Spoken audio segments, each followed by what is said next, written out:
Muy buenos días desde el Palacio de la Moneda, a través del Ministerio de Salud y con el Ministro de Vivienda como invitado. Vamos a dar a conocer hoy día las cifras del coronavirus. Quiero agradecer, como siempre, a los canales de televisión que voluntariamente se adhieren a esta transmisión, así como las radios que pertenecen a Archi y no Archi, y también a los canales regionales. Las dos regiones que entraron en fase de desconfinamiento, que son Aysén y Los Ríos, son las regiones que más han disminuido sus nuevos casos positivos. Menos 49% de disminución en Los Ríos y menos 45% de disminución en la región de Aysén. Nos alegramos mucho de estas cifras y felicitamos, obviamente, a los habitantes de ambas regiones por el esfuerzo que están haciendo.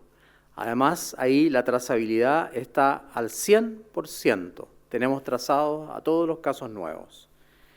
En el informe oficial de hoy, además, los exámenes de PCR positivo han alcanzado el valor del 11%. Es el valor más bajo de positividad en los últimos 7 días, lo cual obviamente es una señal muy positiva, asociado esto también al récord de exámenes de PCR que vamos a informar hoy día. Entre los derechos de las personas deben estar la educación, el cuidado médico y la vivienda digna. Nuestro presidente, Sebastián Piñera, ha priorizado la salud en esta pandemia, pero también está preocupado enormemente por la educación de calidad y también debemos seguir trabajando en la vivienda de calidad. Y tenemos invitado al ministro de Vivienda, Felipe Ward. Y con respeto siempre, con mucho respeto al medio ambiente. Son las lecciones que nos ha dejado esta pandemia. La filósofa Martha Nussbaum ha dicho, con respecto a la pandemia, obviamente, no se trata de que el miedo no tenga bases reales. Nosotros sabemos que el miedo que produce esta pandemia tiene bases reales, pero el miedo tenemos que enfrentarlo con fuerza, con la razón, con la base científica que nos permite tomar decisiones adecuadas. Estamos por apoyar una política de la esperanza, no una política de la desesperanza. Esperanza, amor y visión imaginativa a través también de la poesía, de la música, de las artes y del contacto con la naturaleza. Por lo tanto, a propósito de la transición, diversos ministerios están preparando la ciudad. Y en el caso de los parques urbanos y plazas, le cedo la palabra al ministro de Vivienda, señor Felipe Ward. Muchas gracias, ministro. Muy buenos días a todos. Tal como se señalaba recién, a propósito de lo que está ocurriendo en Chile, el presidente de la República nos ha insistido en que lo primordial es cuidar la vida y la salud de las personas, y es en razón de aquello que tenemos que preparar el uso de los espacios públicos.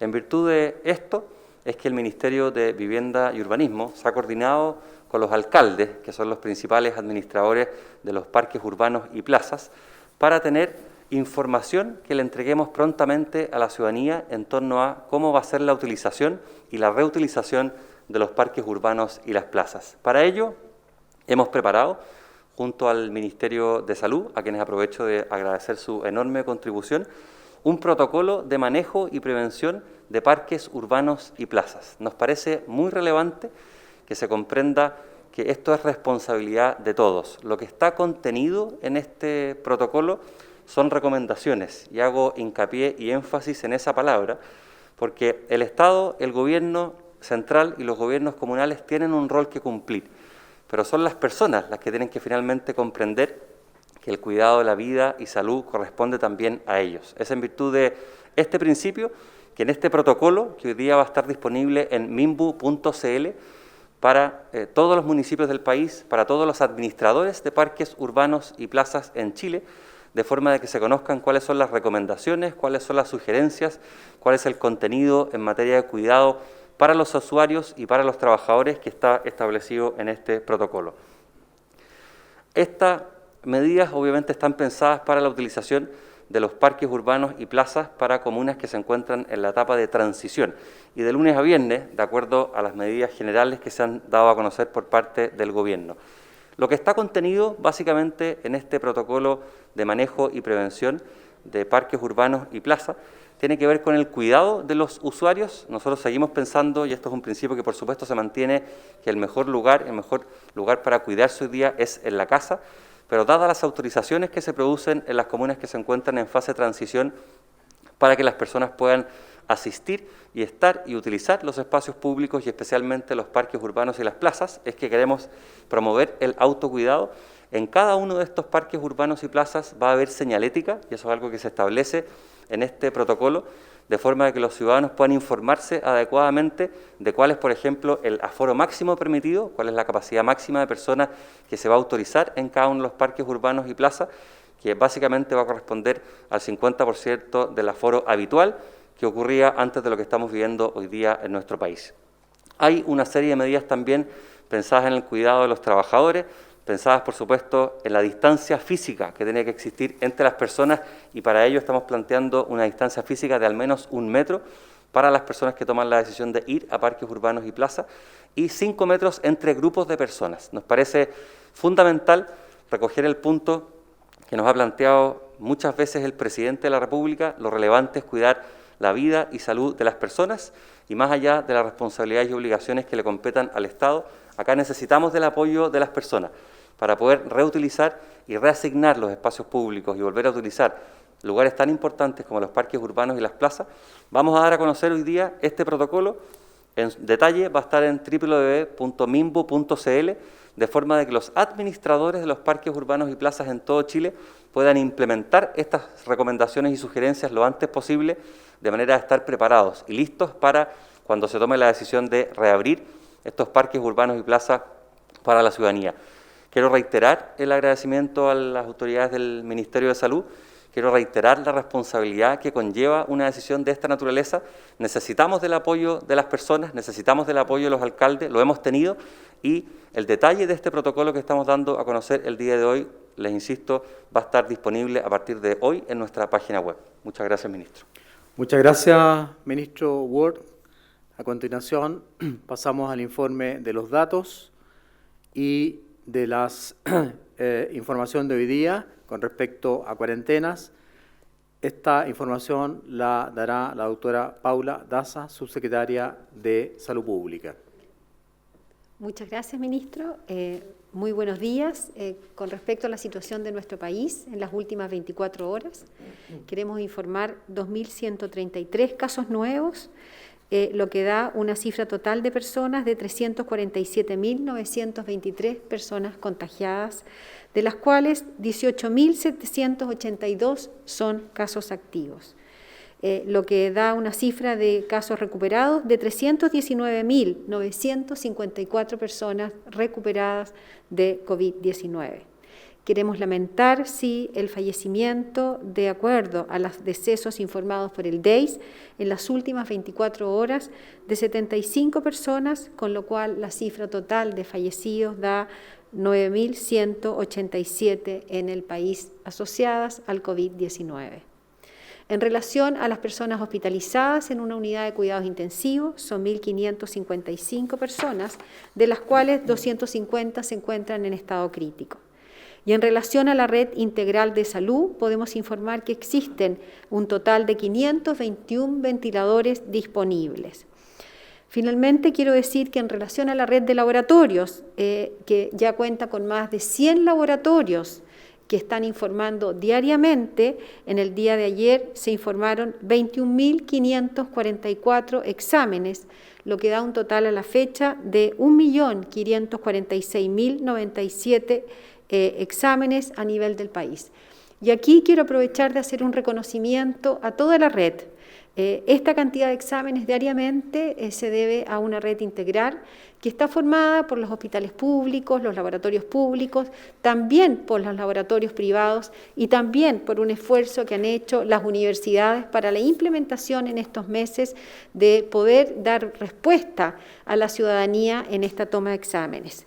Y en relación a la toma de exámenes, quiero decir que en los últimos 7 días se informaron 125.000 exámenes, que son 15.000 exámenes más que los 7 días previos, y a pesar de eso hemos tenido una disminución pequeña, pero una disminución de los casos en los últimos días. Lo que sí que se ha manifestado en una disminución en el porcentaje de positividad, como dijo el ministro, alcanzando un 11% de positividad. Esto nos hace seguir estando muy alerta por la posibilidad de presentar brotes y por eso es tan importante seguir saliendo a buscar los casos activos y encontrar a aquellas personas oportunamente para poder aislarlos. Con respecto a las residencias sanitarias, disponemos de 161 recintos con más de 10.000 cupos hasta la fecha a lo largo de todo nuestro país, de Arica a Magallanes, y también quiero informar que desde el 1 de julio hasta la fecha, hasta el 26 de julio, se habían ingresado a residencias sanitarias más de 15.500 personas que han sido aisladas, que este pilar que ha sido tan importante es parte de esta estrategia de testear, trazar y aislar para poder seguir conteniendo esta pandemia a nivel de nuestro país. Y quiero volver a repetir el número de las personas que requieran una residencia sanitaria. El número de teléfono es el 800-726-666. Finalmente, queremos dar algunos anuncios, así como hemos visto que comunas han ido evolucionando positivamente, han disminuido el número de casos y estamos avanzando en este paso a paso. Tenemos otras comunas que vemos con una situación crítica que sus casos han ido disminuyendo. Y es por eso que queremos anunciar en el día de hoy que la cuarentena a partir del día miércoles 29 de julio a las 22 horas para las comunas de Coquimbo, La Serena y Puerto Montt. Quiero saludar a las autoridades de estas regiones. Nos encontramos en un Zoom conectado con los intendentes de Coquimbo, de Los Lagos y también con los alcaldes respectivos de las comunas de Coquimbo y La Serena y Puerto Montt, a quienes doy un gran saludo y a los cuales tienen un gran desafío para poder controlar y seguir controlando esta pandemia. En los próximos días van a entrar en cuarentena, que requiere un esfuerzo importante para poder evitar que las personas salgan y no circulen, para disminuir la propagación del virus y que esta cuarentena pueda durar lo menos posible. Un saludo grande a ustedes, mucho esfuerzo, un desafío, y esperamos que los números en los próximos días veamos que hay una disminución y un efecto de esta cuarentena. Muchas gracias. Saludo, gracias, subsecretaria. Un gran saludo a las autoridades regionales y comunales. Nosotros entendemos que debemos incorporar a las autoridades regionales. Reconocemos y aplaudimos el trabajo de los intendentes, de la intendenta y del intendente, y también de los alcaldes que están presentes en este Zoom. Los alcaldes han hecho una gran contribución al tema de la trazabilidad a través de la atención primaria y seguiremos entregando recursos cuando sean necesarios. Mi agradecimiento profundo también al personal sanitario de esas regiones y al personal sanitario de la atención primaria, porque ellos son la base, la fuerza y la presencia en el terreno de aquellas funcionarios que tienen que trabajar por la salud de nuestros compatriotas. Así que muchísimas gracias y espero, como dice la subsecretaria, que gracias al trabajo de ustedes logremos revertir esos números y volver a una situación de mayor control de la pandemia. Muchas gracias. A continuación pasamos a las preguntas. Ministro, subsecretarios, muy buenos días. Ministro Ward también, muy buenos días. Preguntarle, ministro París, con respecto a el tema de la estrategia paso a paso y la situación de los permisos. En aquellas comunas que entran en etapa de transición, se supone que hasta ahora en las comunas que están confinadas, los permisos están reducidos a 2 por semana. ¿Qué va a pasar con las comunas que se van a confinar solamente los sábados, los domingos y los días festivos? ¿Se va a mantener el mismo número de permisos en estas comunas? Y una segunda pregunta, aquí es directamente al ministro Enrique París. Si con esta estrategia de desconfinar algunas comunas y si esta estrategia del paso a paso sigue su curso, así como han sucedido en otras latitudes, como en Australia, en Bélgica, en España, en Italia, donde han aumentado los casos debido al desconfinamiento, si se acercan mucho los casos y van aumentando los casos cercano a la fecha del plebiscito del 25 de octubre, por decisión sanitaria, por decisión suya, ministro, ¿habría posibilidad que el plebiscito se suspendiera o se cambiara de fecha producto del aumento de los casos? Muchas gracias por la pregunta. Va a contestar la primera parte entonces la doctora Paula Daza. Con respecto al paso a paso y esta etapa que entra en transición, gracias por la pregunta, porque yo creo que es muy importante que las personas sepan que solamente se puede entregar un permiso por semana. Es decir, si hay una semana que además de tener un fin de semana tiene un día festivo, va a tener solamente un permiso por esa semana porque, por motivos obvios, las personas pueden salir a hacer sus diligencias y sus compras básicas los otros días que no van a estar en cuarentena. Con respecto al plebiscito, lo hemos conversado largamente, votar en el plebiscito y llamar al plebiscito es un derecho constitucional. Por lo tanto, nosotros como autoridad sanitaria solo podemos hacer recomendaciones en el sentido de que el plebiscito debe llevarse a cabo en las mejores y más completas resguardos sanitarios posibles para evitar la diseminación del virus. No nos compete como autoridad pedir la postergación o el cambio del plebiscito. El CERVEL es el encargado de hacer ese manejo y, como insisto, es un derecho constitucional ir a votar en el plebiscito. Muchas gracias. Ministro, pero con respecto a si es que esta decisión, si los casos aumentan cercanos a la fecha del plebiscito, tal como se lo mencioné anteriormente, la recomendación del Ministerio de Salud, la recomendación suya, si estuviera en sus manos esa decisión, ¿usted recomendaría no realizar el plebiscito, no realizar el proceso donde podrían haber, por ejemplo, aglomeración de personas, entre otras cosas? Todo lo que tenga que ver con el manejo del plebiscito, insisto, está en manos del CERVEL y nosotros hemos aconsejado al CERVEL y hemos tenido reunión, la misma doctora Paula Daza ha asistido. Se hicieron ya recomendaciones y protocolos justamente para evitar aglomeraciones, para evitar contagios. Va a haber un distanciamiento entre los votantes. Los vocales de mesa van a tener una protección especial. Se va a instalar alcohol gel. El sitio de votación, es decir, el lugar donde se vota, la caseta de votación, va a tener características especiales para evitar los contagios. Se va a recomendar que se lleve un solo lápiz. La persona debería llevar su lápiz y deben usar mascarilla.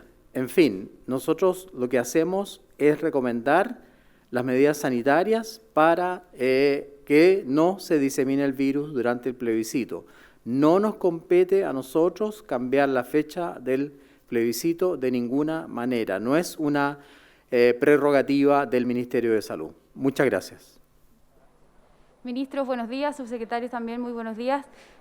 Respecto al proceso de desconfinamiento que viene ahora, considerando también la experiencia de algunos países que han desconfinado y han tenido una nueva oleada de contagios, ¿cuál es la alerta roja, el punto crítico que permitiría retroceder o que haría retroceder en este desconfinamiento? Y al mismo tiempo, ¿cuál sería la luz verde para poder seguir avanzando? ¿Cuáles son los criterios para esas dos posibilidades?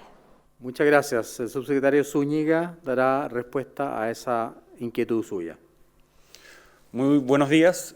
Tal como lo hemos dicho en ocasiones anteriores, nuestro plan paso a paso tiene 3 tipos de criterios para poder establecer si una comuna, una región, un territorio avanza al paso siguiente o retrocede. Esos tres criterios son los criterios epidemiológicos, es decir, la cantidad de contagios, la velocidad de contagio y el R0, que es en promedio a cuántas personas cada caso positivo contagia.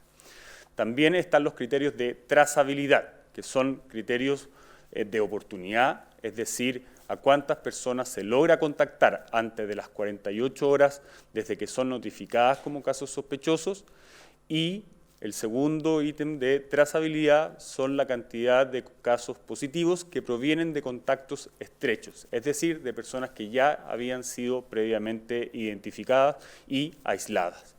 En ese sentido, cada vez que nosotros, y además el tercer criterio es la disponibilidad de camas intensivas en cada región y a nivel nacional. En base a estos tres criterios, se establecen las acciones para cada una de las regiones o comunas de nuestro país para poder ir avanzando, pero también para retroceder en caso de que sea necesario. Si nosotros vemos que los casos van aumentando, tal como sucedió con las comunas que se acaban de declarar en cuarentena, como son La Serena, Coquimbo y Puerto Montt, esas comunas retrocedieron y, tal como ya lo habíamos anunciado anteriormente la semana pasada, hay comunas que mostraron una buena desarrollo y evolución de sus indicadores, y en ese sentido esas comunas avanzan a un paso que les otorga más libertades, pero al mismo tiempo les exige más responsabilidades a la ciudadanía. ¿Para qué? Para evitar volver atrás. Muchas gracias, subsecretario. Siguiente pregunta. Muy buenos días. Con respecto precisamente a los indicadores, en Valparaíso la positividad promedio de la última semana fue de un 20%. Recién ayer se registró el 15%, que es lo que ustedes fijaron para poder avanzar. La primera pregunta, ¿cuáles son los datos específicos de positividad, por ejemplo, en San Antonio y San Felipe? Y en esa misma línea, hoy en conversación con ADN, la presidenta del Colegio Médico, la doctora Igia Siches, mostró preocupación por esta implementación del plan paso a paso.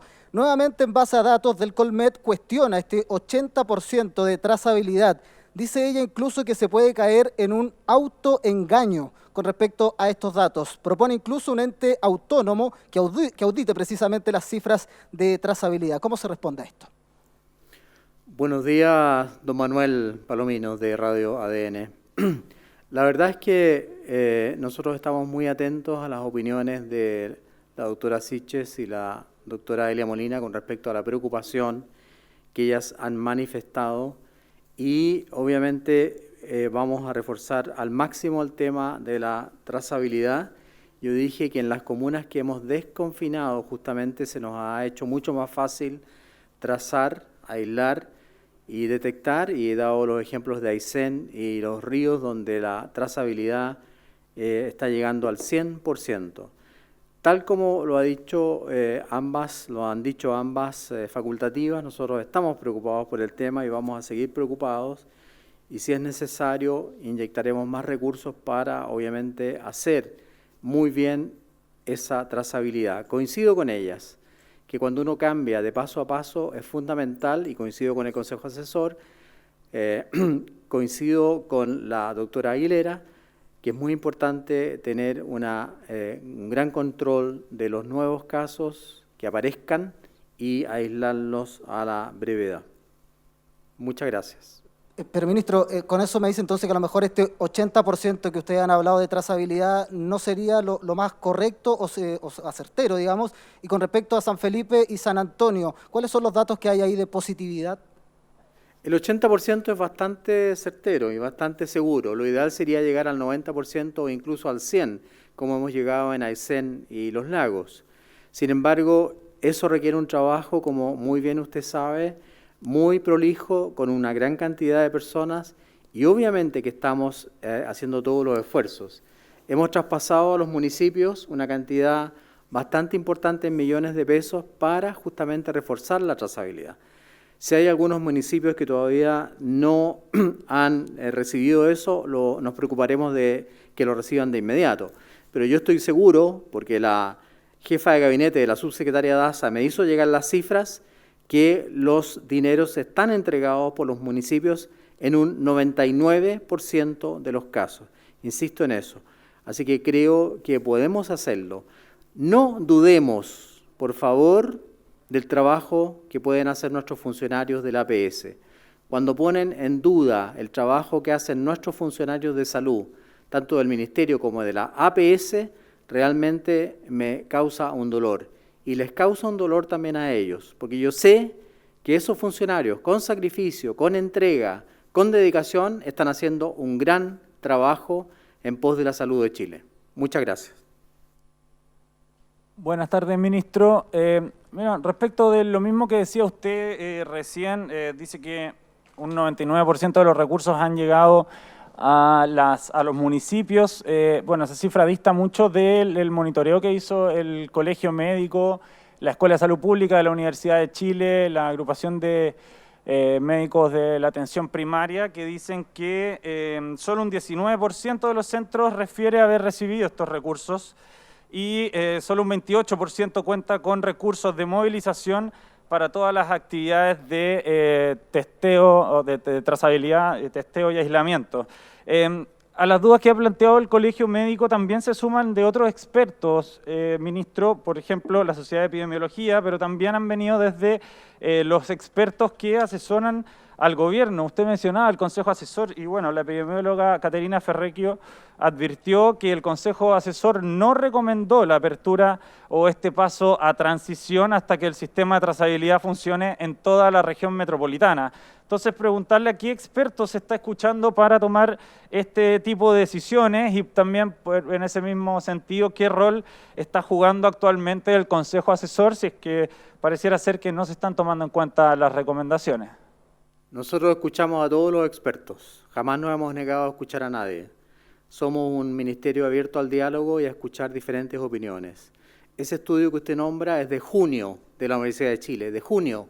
Estamos casi a fines de julio. Le dejo la palabra de todas maneras a la doctora Paula Daza. Bueno, con respecto a los municipios, yo quiero decir que efectivamente ya al 26 de julio se habían hecho la transferencia de prácticamente todos los recursos, que son más de 7.000 millones a los municipios, para poder fortalecer la estrategia de testeo, trazabilidad y aislamiento que ya llevaban los Ceremis de Salud. Ahí quiero decir que los Ceremis de Salud han hecho un trabajo durante todo este año con respecto a principalmente la trazabilidad y también el traslado de aislamiento a las residencias sanitarias. Algunos servicios de salud, de los cuales dependen algunos municipios, no habían recibido a esa fecha los fondos, pero están todos transferidos. Nosotros hemos hecho un trabajo muy importante con la APS. Hoy día, a nivel de la APS, hay más de 2.500 trazadores que ya están haciendo el trabajo de testeo, de trazabilidad y de aislamiento para trasladar a las residencias sanitarias. Quiero decir que solamente en los últimos 25 días se han trasladado más de 15.000 personas a residencias sanitarias y eso es parte del plan de testear oportunamente, de trazar oportunamente y de poder aislar en residencias sanitarias. Por lo tanto, con respecto a algunas municipalidades que dice usted o algunos alcaldes, nos interesaría saber cuáles son donde todavía no han comenzado con esta estrategia, pero efectivamente el trabajo que nosotros hemos hecho con los Ceremi y las autoridades locales es que se está haciendo ya un trabajo muy importante. Quiero decirles que de los aislamientos que van a residencias sanitarias, un porcentaje importante es a través del Concenter, pero la segunda causa a través del aislamiento es a través de la APS, o sea, la atención primaria, los profesionales de la atención primaria, los epidemiólogos de la atención primaria están haciendo un trabajo óptimo y eso es debido al trabajo que están haciendo los alcaldes en esta estrategia que han fortalecido de una manera muy importante. Muchas gracias, doctora Daza. Sí, no, ministro, aprovechar de pedirle disculpas por esa cifra, tiene toda la razón, esa era la de junio, la de la semana pasada era un 42% no habían recibido los recursos. Pedirle disculpas y hacer la aclaración. Muchas gracias, Tomás González, por la aclaración. Y de todas maneras, preguntarle a la subsecretaria, porque ella ha dicho que en el fondo las cifras de trazabilidad, lo dijo el fin de semana, no son lo suficientemente robustas como para ya estar publicadas. Preguntarle entonces si es que, ¿por qué se están tomando decisiones en base a estas cifras? En el fondo, si es que no son lo suficientemente robustas para ser publicadas, ¿por qué sí lo son como para tomar decisiones en base a ellas? A ver, nosotros hemos hecho, y yo creo que es súper importante entender que el plan paso a paso se basa en varios indicadores. Hemos dicho que son un conjunto de indicadores, y eso es importante entender. Las medidas se van tomando en base a un conjunto de indicadores, como son la incidencia, cómo ha ido disminuyendo la incidencia en las últimas semanas. Hemos visto una disminución sostenida en la incidencia en las últimas semanas, y eso principalmente en estas comunas, donde nosotros hoy día estamos, el día de mañana va a comenzar esta nueva medida. También acerca de la red asistencial, que vemos que la red asistencial, y ustedes lo pueden ver, hay medios de prensa que han mostrado cómo ha ido disminuyendo la presión sobre la red integrada de salud.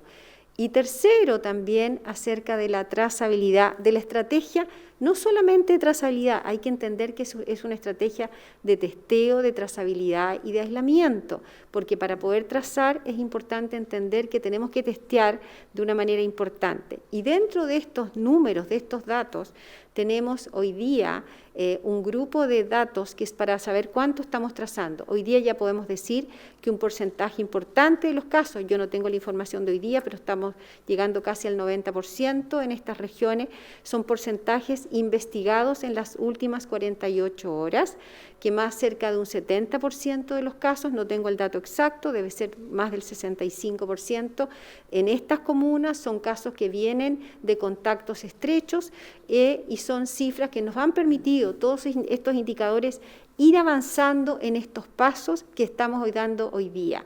Y quiero reforzar que hoy día estamos tomando un paso, algunas medidas.